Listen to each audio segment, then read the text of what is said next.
টোকাই থেকে কোটিপতি হওয়া শ্রমিক লীগ সভাপতি গ্রেপ্তার। ব্রাহ্মণবাড়িয়ার আখাউড়ায় রিকশা ভ্যান শ্রমিক লীগের সভাপতি মাদক সম্রাট মুসলেম মিয়াকে গ্রেপ্তার করেছে পুলিশ। তিনি আওয়ামী লীগের ছত্রছায়ায় আখাউড়া রেলওয়ে স্টেশন এলাকার অপরাধ জগতের সিন্ডিকেট প্রধান ও মাদক চোরাচালানের সাম্রাজ্য গড়ে তুলেছিলেন। এক সাধারণ ভ্যান চালক থেকে 10 বছরে বিপুল অর্থবিত্তের মালিক বনে যান তিনি। রবিবার দুপুরে তাকে আদালতে পাঠায় পুলিশ। এর আগে শনিবার রাতে পৌর শহরের উপজেলা কমপ্লেক্স সংলগ্ন নিজ বাড়ি থেকে তাকে আটক করা হয়। গত 5 আগস্ট সরকার পতনের পর 26 সেপ্টেম্বর মারামারি, অগ্নিসংযোগ ও বিস্ফোরক আইনের ধারায় আখাউড়ায় একটি মামলা হয়। তিনি ওই মামলার আসামি। খোঁজ নিয়ে জানা গেছে 35 বছর আগে বাবার সঙ্গে আখাউড়ায় আসেন মুসলেম মিয়া। বাবা ভাঙারি কুড়িয়ে বিক্রি করতেন। মুসলেম মিয়া ভ্যান গাড়ির ঠেলা শ্রমিক হিসেবে কাজ করতেন। একটু বেড়ে ওঠার পর নিজেই ভ্যান গাড়ি চালানো শুরু করেন। 2009 সালে আওয়ামী লীগ ক্ষমতায় আসলে পেশা পরিবর্তন করে আখাউড়া রেলওয়ে স্টেশন এলাকায় মাদক বিক্রি শুরু করেন মুসলেম মিয়া।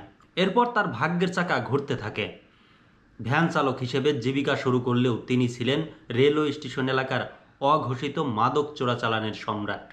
কয়েক বছরের ব্যবধানে আলাদিনের চেরাগ পাওয়ার মতো রাতারাতি মুসলেম মিয়া রীতিমতো বিপুল অর্থ সম্পত্তির মালিক বনে যায়। এরপর উপজেলা রিকশা ভ্যান শ্রমিক লীগ নামে ভুইফোর সংগঠনের সভাপতি হয়ে আওয়ামী লীগের বিভিন্ন মিছিল সমাবেশে শ্রমিক নিয়ে যোগদান এবং অর্থ খরচ করে মুসলেম মিয়া আলোচনায় ছিলেন। রেলওয়ে স্টেশন এলাকায় অবৈধভাবে জায়গা দখল করে রিকশা ভ্যান শ্রমিক লীগের অফিস করেন। সেখানে সন্ধ্যা নামলেই চলত অসামাজিক কার্যকলাপ। আর ওই অফিস থেকে স্টেশন এলাকার অপরাধ জগৎ নিয়ন্ত্রণ সহ ট্রেনে করে মাদকের চালান পাঠানো হতো দেশের বিভিন্ন স্থানে। গত 5 আগস্ট আওয়ামী লীগ সরকারের পতন হলে তিনি কিছুদিন গা ঢাকা দিয়েছিলেন।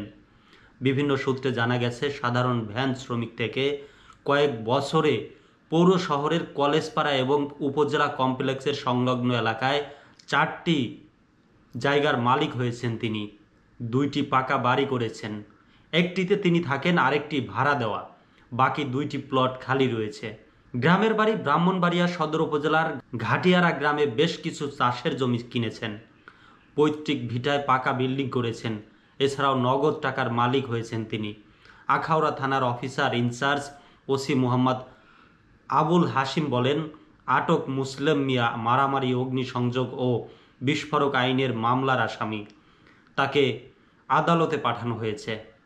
একজন টোকাই ধীরে ধীরে কোটিপতি। এমন কোটিপতি হতে কে না চায়? সবারই টাকার প্রয়োজন। এমন অল্প সময়ে কোটিপতি হয়েছেন এক টোকাই।